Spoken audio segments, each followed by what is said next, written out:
Channel. আজকে আপনাদের আমি দেখাবো মাল্টিপারপাস এগ্রিকালচার।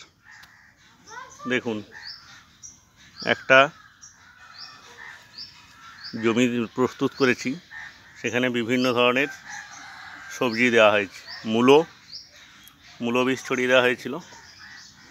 তার আগে শালগম নয়, বিট। এই দেখুন, লাল বিট এবং কাঁটা বেগুনের চারাও দেওয়া হয়েছে।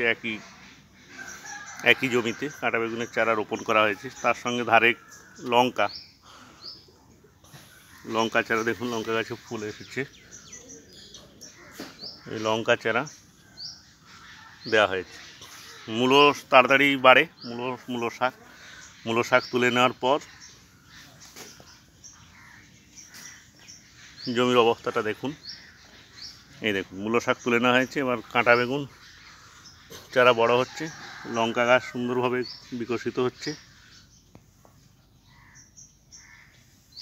লঙ্কা চারা সুন্দরভাবে হচ্ছে এবং লাল বিট গাছ হচ্ছে। এবং এক ধারে হচ্ছে ভুট্টা গাছের বীজ দানা পোতা হয়েছে এক ধারে। এটা কাঁটা বেগুন। এইভাবে মাল্টিপারপাস। এবং ধারে রয়েছে গাঁদা ফুলের চারাও ধারে দিয়ে দেওয়া হয়েছে, যাতে বেগুন গাছে পোকা কম লাগে। তার জন্য মাঝখানে গাঁদা ফুলের চারা দিতে হয়। এবং সম্পূর্ণ জৈব পদ্ধতিতে তৈরি